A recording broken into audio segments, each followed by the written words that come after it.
which is gonna happen, inshallah.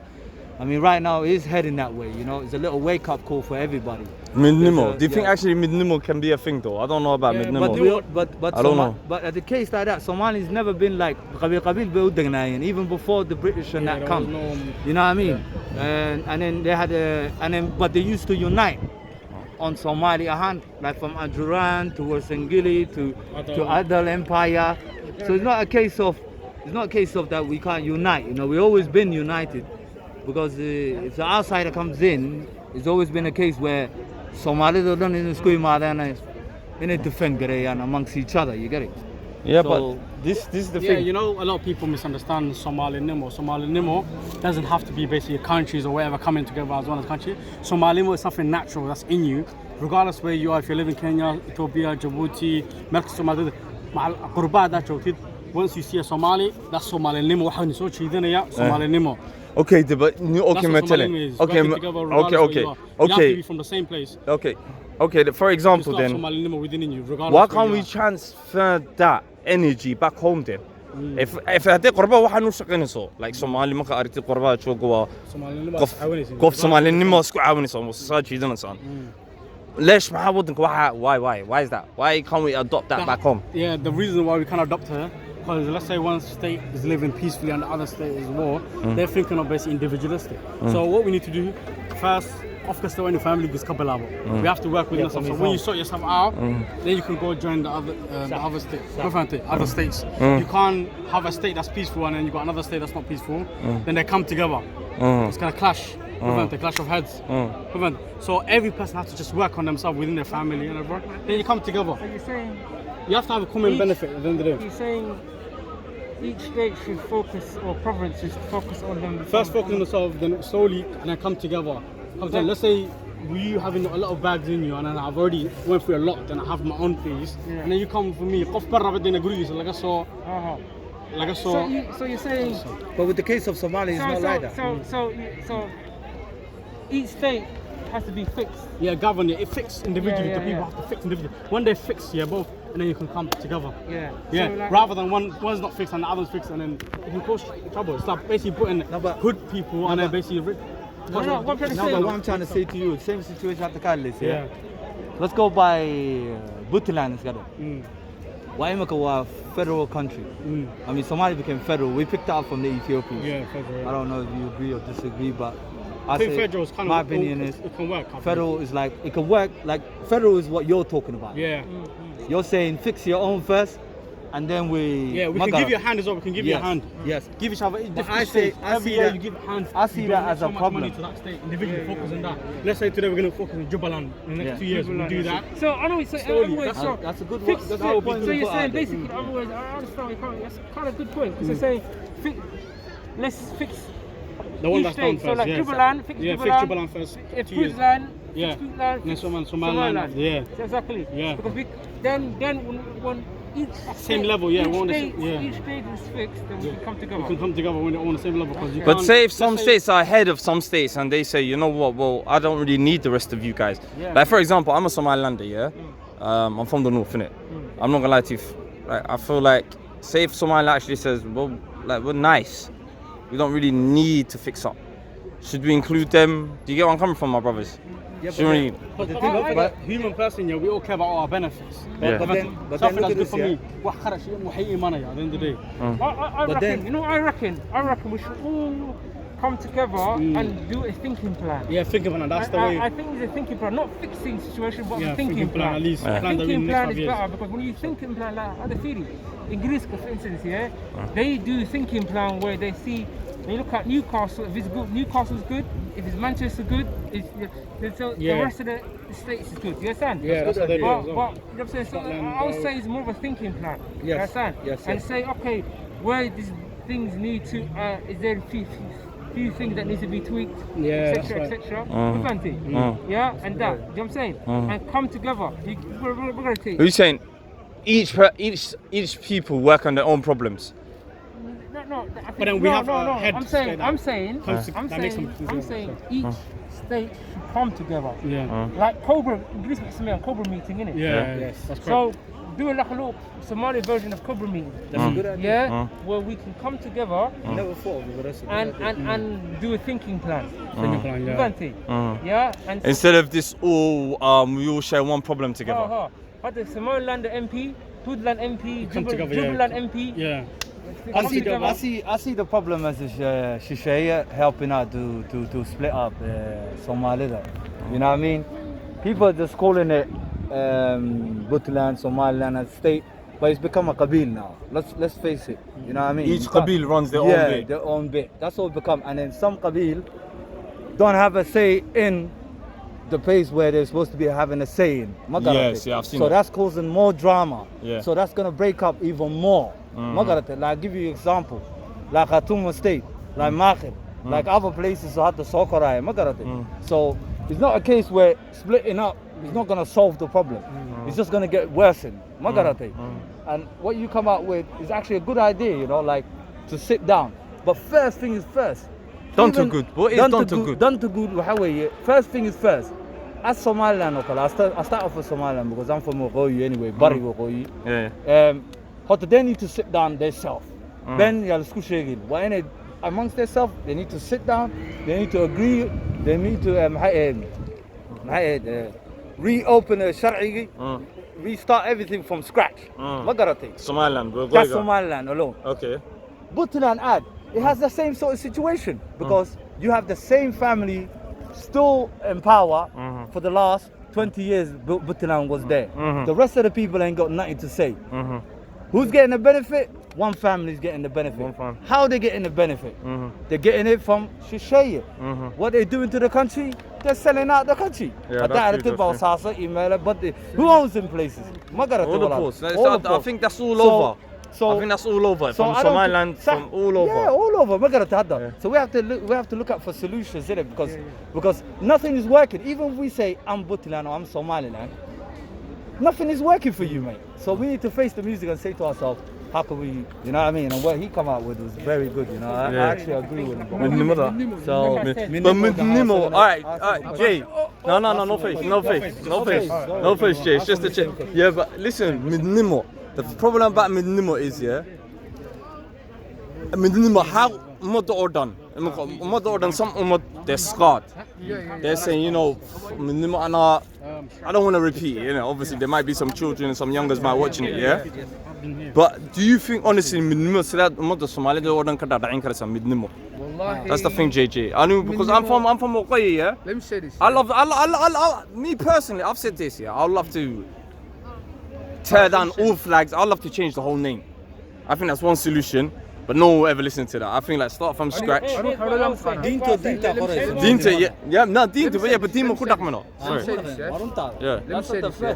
That's the first thing, Dima. I've said this before as well. Yeah. Sorry. midnimada waxa keeni kara ma taqaanaa oo ummaddu inay isku timaado Yeah. waxa kaliya ta keeni kara waxa weeye diinta Ilaahay weeye I told you that before as well. Yeah, we've had this. Soomaalida diinta kuma dhaqanto badankeedii markay ku dhaqmaan alxamdulillah things are getting better balaakiin midnimo marka la yiraahdo midnimo waxa weeye tu Ilaahay noo sheegay subhanahu wa ta'ala qala ta'ala واعتصموا بحبل الله جميعا ولا تفرقوا هذا الكإلهي وحكفي عن مجرد ورنتها أما هذا السياسي كيمي أما محاد ملك كيمي هذا الكإلهي رسول كيمي أي بالقاتها إن الله يحب الذين يقاتلون في سبيله صفا كأنهم بنيان مرصوص سوماليدو waxa kaliya ta suukeeni kara waxa weeye ay gamcaha wada qabsan karaan in diinta ku midoobaan horta marka hore diintana si fiican ay u fahmaan marka waxa iman karaya inay Soomaalidu dhan midowdo waayo wax kale lagu mideeyay ma laha hadda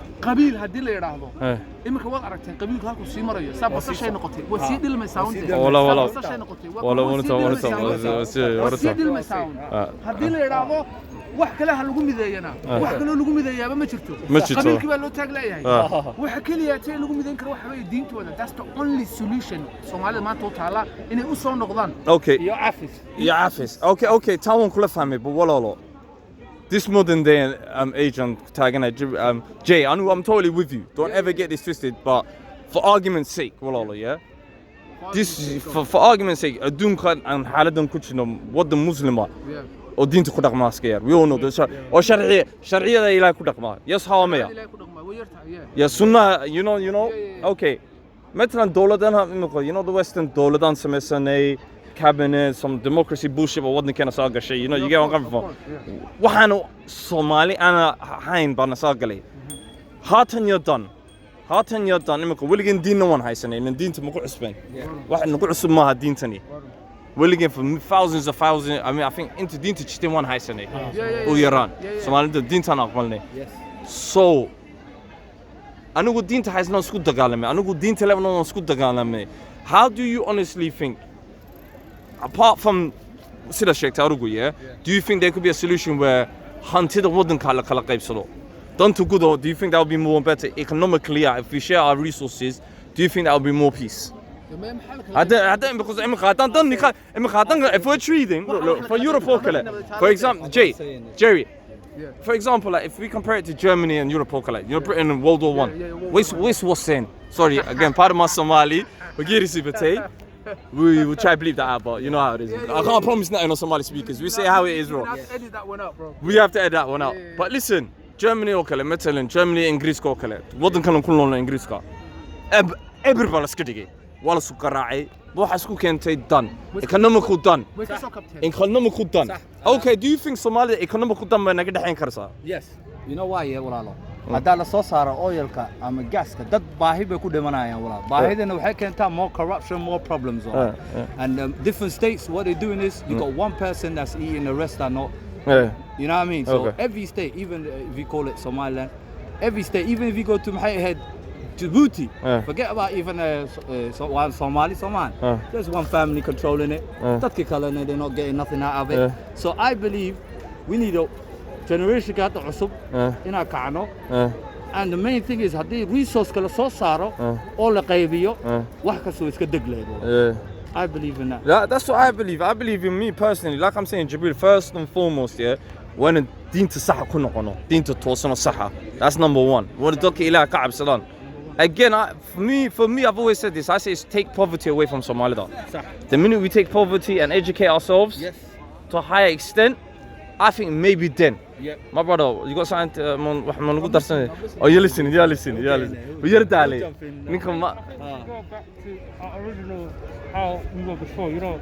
How were we before? That's the thing. I done. Before Somalia and Duran Empire. Anjuran Empire, Other empires. So Anjuran Empire, the North Bahis and the Dervish Empire. Actually, other empires. Adran was there same time as Same time. But together, more. No democracy. But do you think Somalia and okay, democracy and this and us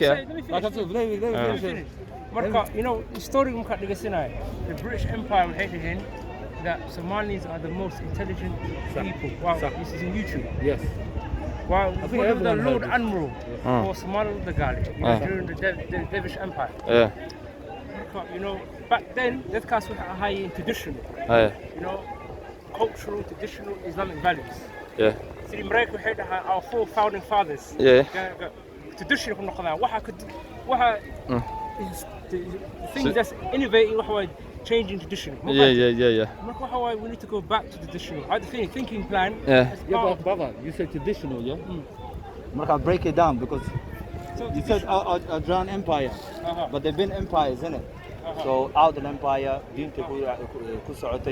but even the guy that's after, I said Tarawish time and that when you're talking about.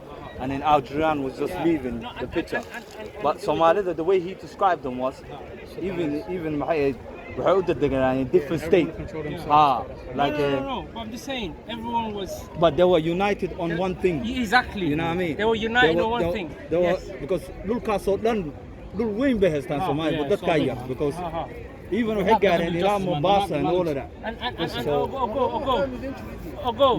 But Din Daganka, Warunta, Daganko. Say, Labudi Malahayo. Labudi Wanka Tigne. So I'm going to say traditional values. So we're dhaqankiina digadu ka baxay صح traditional values dhaqankiiba baxay wixii dhan baa baxay markaa dhaqan kala qaadano markaa khalaas traditional values go interrupted there's a disturbance that's why I said break it down that makes fam disturbance dhacay cultural disturbance religious disturbance dhacay because it's changed mvanti but this took planning though to do because when the British and that come they studied us they went to step by step qabil to qabil like even English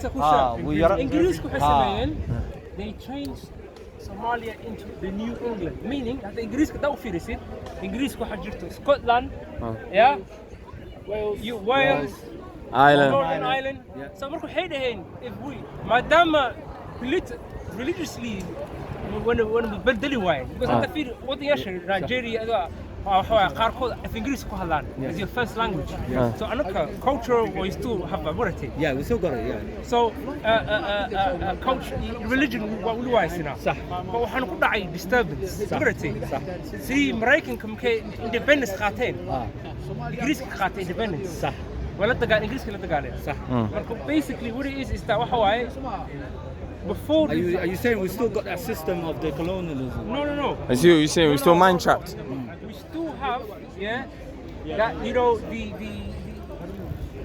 culture wahaysana but waxaan ku dhex jira a little bit of this you know the little bit the mindset see how English can run صح like colonialism they still got that because American wali hatta waxay istaan colonialism American I tell you why because waxay istaan Chicago Illinois this is waxa waaye disturbance waxa waaye the gobble this is why you doing gobble everything صح I'm not that أنا وحامسينها come together before come in the conversation brother come inside the conversation before the disturbance كنا originally what we originally like I said original like every person had a state key so taken Somalia we were under British I finished so markuu qafna soo dhaxgalo we used to chase all of us ma garatay but at the same time was iska guursan jirnay dhaqankeena exchange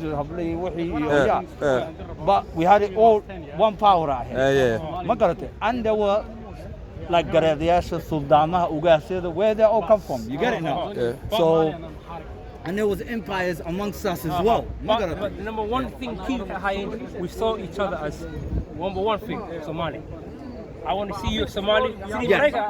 Like I said, this generation, our generation that we're in, change is coming. Because I do see changes. Because even when I speak to you, look, before you can't talk to certain people like this. You won't even have a chance. He'll be saying to you, nah, allow it, fam. I'm from that land. Anyway. I don't care. I don't want to hear you. No. But now you've seen a bit of a change. Now, do you think it's why? Do you think Somalis have enough's enough? Yes. Realizing people don't want to fight no more. People don't. Do you think that's why? Because when you speak to people from the diaspora, everyone just wants to go back peace from every side. And if there is natural resources, should we just eat?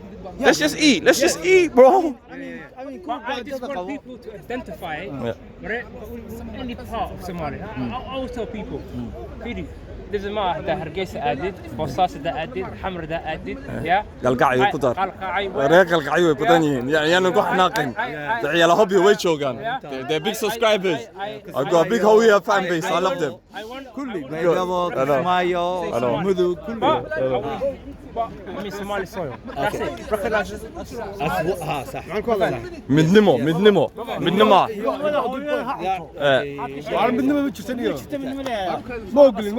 ما أقلد. One second, brother. He goes. Okay, come in.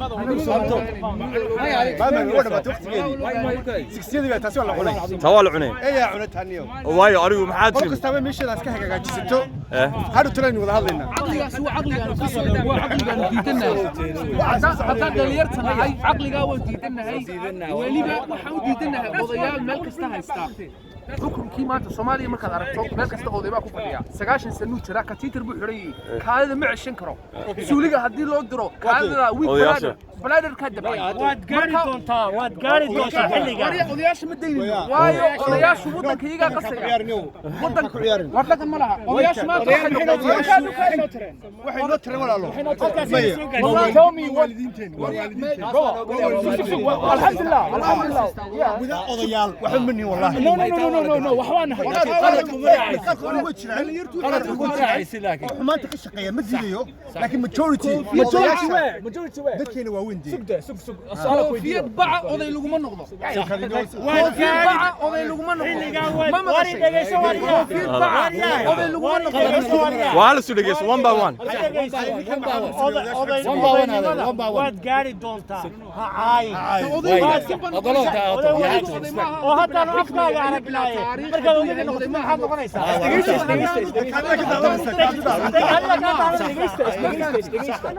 dhegeysta one by one alu midnimada maxaa u diisantiin waxaan u diisanahay anigu horta waan naga daadee waa xagan waa Liverpool inta Liverpool waa waan igu qaba wallahi ma ku qabtaa waa ka geesi waxaan ma baqto alwaadi anigu friyahay cid ma haysato wata waxay uu ka hadlayaa ka hadal yaa ku diidaya Somali speakers baa baashan leeyahay sababta waxaan u sameeyay waa Somali speakers waa ka anigu waxaan ku soo jeedaa midnimada ma taqaanaa midnimadu waa taa meel madow bay nagu riday bariga hore waan ku caalamaanay qoladii markii hore keentay baan calanka markii hore shanta Soomaali baan doonaynay laakiin waan noqon weeday waati dagaalkii adduunyadu dhacay imkana 30 sano waxay yaraa iska hagaajistay so I'm happy happy baan ahay marka iyadoo markaa noqoto mahaane no other moment anigu midnimadu Soomaaliyeed shanta Soomaaliyeed shan Soomaali baan calankeena ku yaala shanta Soomaaliyeed haye ajda jinsiyada Soomaali hadda Soomaali baan wadanahay anigu Soomaali baan ahay ka Djibouti joogo waa Soomaali ka Xamar joogo waa Soomaali Soomaalinimadu waa muqaddas afquraan ku wada hadalna diin ku wada laakiin waxaan u dhaqmaynaa sida carabta hooyada dawladood ya baadaan halni maxaan dhamaan u wala halaajisanaynaa dhageysto kamaradaadana aamuso way inaad roonka ogolahay okay qadiyada Soomaaliland ma soo noqono qadiyada Soomaaliland ilaahay waa muqaddas weeye waxaan naga dhintay 5 oo qof aan naga dhintay anaga waan la dili jiray anaga dad Soomaaliland nahay xal dilku waa xal rag waa la isdilaa hase yeeshee waxa weeye tanaynu joognay Ingiriiska la yiraahdo ma garanaysaa marba meedka qolkii 50 sano horteed marba meedka laga bixi jiray حوالها واحد صومري وتاريخ الصومري بالنمدي أنا 1960 كنا دبان ولا نقول I just want to ask you a question. Okay. يعني كان وحود هذا وحار عسنتها اعتراف مركب سما أنا أقول اعترافك أنا قص اعتراف صح أنا ما أنت بركان كعشية ما أنت لنا كعشية صح بريتو وكقرعنا يبيرك كلا هالكيس الله يقول سمينا يا واي وكاد عليكم السلام بارك إنك استوى الله سمينا يا كودي لكن ماشي وحيا لقف استعبور تجريت كيسو هذا قونتي سا دلير حدان ما أنت نهاي دلير تصومالي شانس سولي ما صاحب الساعمي عمو عمامتي أنا قاعد أعين دليرتا maanta Soomaalida ay soo kacaysa meel kasta Soomaaliya ka joogan waxaan kula talin lahaa wactasimu bihablillahi jamiican wala tafarraqu intaasan kula talin lahaa in danta guud ee Soomaali loo midoobo ayaan kula talin lahaa inay gamcawada jir wax ku gooyaan ayaan kula talin lahaa oo ay ka soo horjeestaan gobolaysiga iyo xerooyinkan lagu kala ootay nin kastaaba meel buu ka istaagay xero ka samaystay dadka in buu ku ootay taasoo Puntland baa lagu yiraahdaa Somaliland baa lagu yiraahdaa Jubaland baa lagu yiraahdaa tan baa lagu yiraahdaa dad ayaa lagu daamiyay marka waxaan leenahay xuquuqdadaas dhalinyarta Soomaaliyeed haddaan nahay oo anigu joogna aan waliba matalayno waxaan leenahay odayaashu Chinese ha siiyeen dhalinyartu ay kaga qayb galaan siyaasadda 100% waxaan leenahay odayaashan ka tiitarka xidhan ee kaadida la kici kari la ee suuliga la geli kari la waxaan leenahay silaayo kale anti waqtigiina uu dhamaaday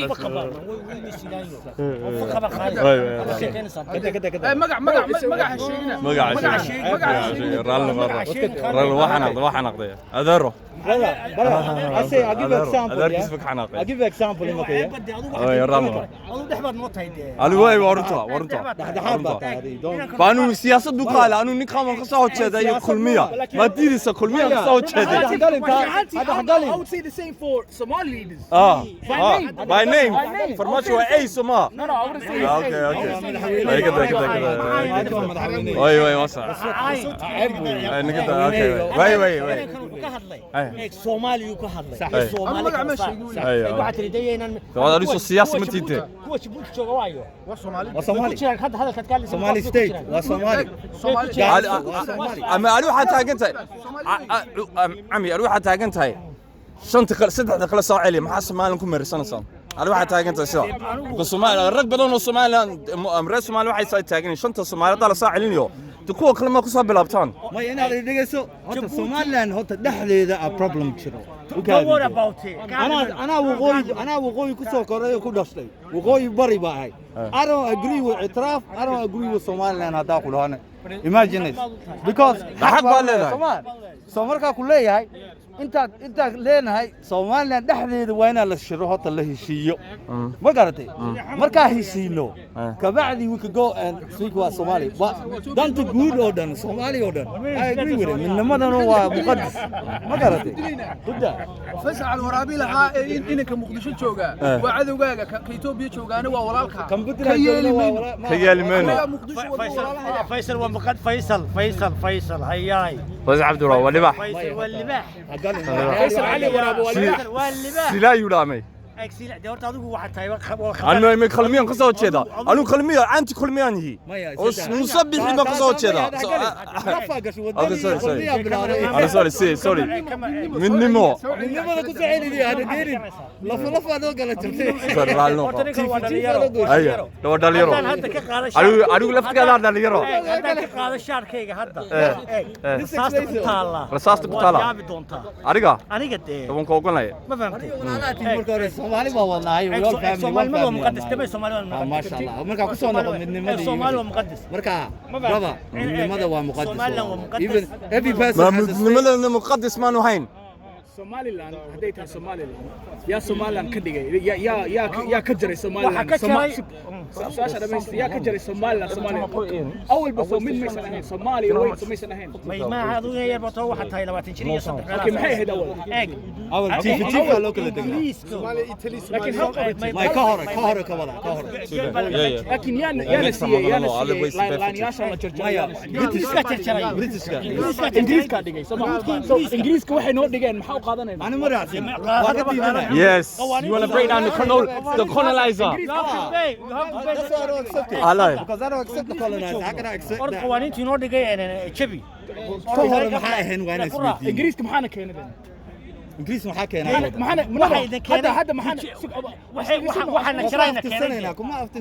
وحنا شراينا كيندا. وحنا شراي وحنا ندلي بالك. محنا دلي. رجيم لما ندلي. رجيم بنا دلي. أوكي so إذا مركو رجيم كنا دلي وحأكل جونا محاي سأكل جونا. Somaliland way got the state ka got the samaha state kaas ya Somaliland government ka center so halka ma joojiyo lixdan ki calanka ya qaatay wiishe no I'm trying to ask you Somali oo dhan waxa lagu suuray hageesa ba Somali oo dhan qaatay Somali way la qaatay Somali waqooyi Somali koonfur waxa rabaa inaan saxday waa wada qaan Somali koonfur ya noo jeexay United Ingiriis baan oo keenay isticmaar baan oo keenay واي وراعينا استعمار وحنا وكنا ادوك ولا ما راعيده ادوك هدي راعينا انا ادوك هدي نار ودا قال انا ما كنت قال هذا سو ما جوجنا بارويدين صدخ صدق باروي انجليزكا با حدود كلا وحدود كلا post codes حدود بكلا لا دولتها ادوك هذا السعودان عرفتونا waxay haydeen Ismaaniyadi baa haysatay wala jarjar hopefully Sabanga Ismaaniyadi baa jarjar iyaga xadka noo saaray inagu Soomaaliland mar leenahay Soomaaliland dad lagu ma noqdo waxa way waa dhul dhul baa lagu noqdaa soo ma fahmin qabaa'ilna dhulka la kala degan yahay weey dhul baa lagu noqdaa waxa weeye xadkii Soomaaliland oo la oran jiray dawladda Ingiriiska British Somaliland ihtimaarsi iyo Talyaaniga la isticmaalay jiray baa laga waa waqooyi iyo bari iyo inaga shanta calankeena maxaa ku yaala aniga calan shantii Soomaaliyeed waxa naga yaala علامتها مدوي مدوي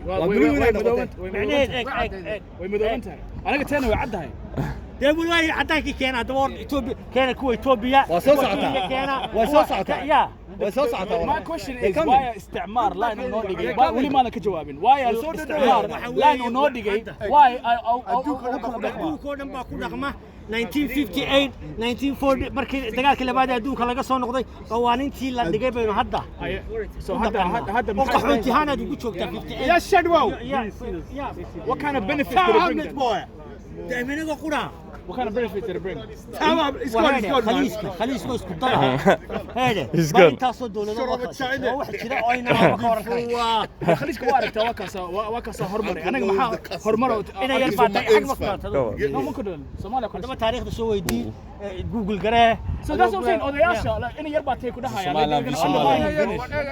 in yar baa tay caadi ila hadal caadi ila hadal is actually the question why not answer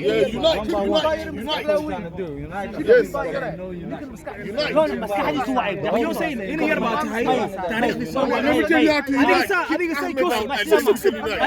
adiga say ku saameysay Soomaaliya iyo dhibaatada Soomaaliyeed iyo waxaan la qabiilkan iyo burburkan say adiga ku saameysay oo dheys rasaasta way arkaysaa aniga ii saameysay suba bay aniga ii saameysay bay kada kada aniga buu ii saameysay ana kada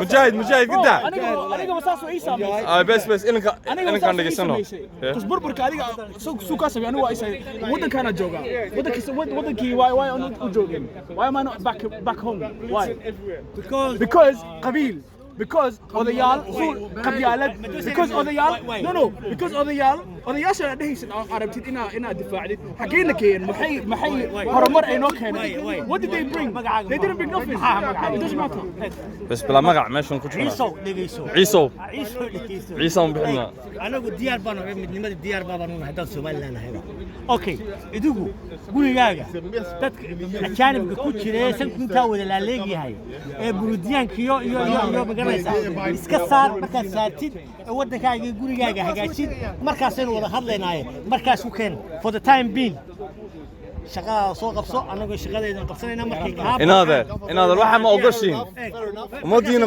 conference ma ogoshin xabada are you willing to do that once markaas aynu soo imanayna and please devils advocate meesheedu waa nabad qara alxamdulillah rabbil alamin yani way noo nabadaysantahay ama walaal odaga maamadiyaanu ka dhacin way nabadaysantahay inkunu fari doona idinkaan sugaynaaye heede idigoo gubanaya isku kay dhajine markaad soo bogsataan Afrikaanka dalkeena magarasa dalkii cunay aad ka saartaan aad magaranaysaa aad magaranaysaa xamar maxay ahayd liido iyo magarasa ku raaxaysanaya xalana ku raaxaysanaya markaad saartaan magarasa wax walba hagaagto isku keenkeena markaas waxa hadlaysaa sida Soomaaliya bas aad kirigaysa inay dhibaato ka joogto Soomaaliland waxba ka joogin your uncle why do you want to speak Somalia man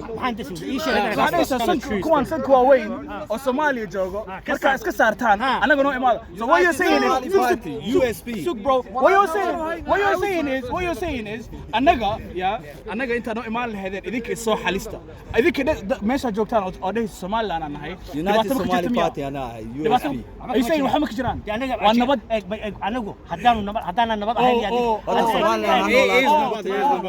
no emotions guys no emotions there's problems in Somaliland and Somalia I'm saying the greater good is we come together but you're the one who is saying you're not listening we agree with that I agree with him we have to solve each other first that way I can agree with you anagu dad dabada oo la farageliso oo magaranaysa ajnabiga wadankayga ma joogo oo ciidamo ah anigu madaxtooyada Soomaaliland xilli allaaliyo xilliga doonaan anigu horteeda intaan soo qaato kursi ku hor fadhiisan kara dadka shacabka ay soo xamar ku nool meelo gaar ah baan gali kareen bas centraalka ma gali karaan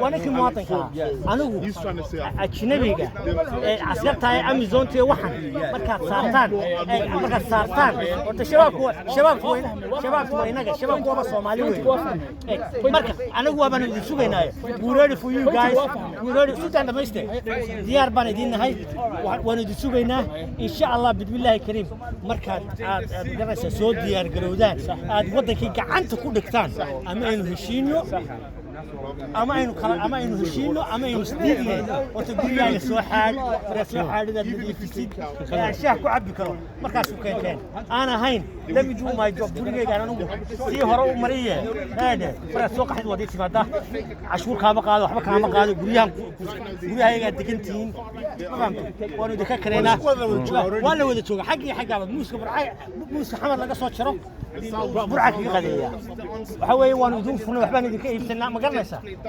waxba yaan hadal kugu daaline soo shaqaysta Murundigi maxay Amazon Murundiyo adoonta soo saara taas aniga taas oo kugu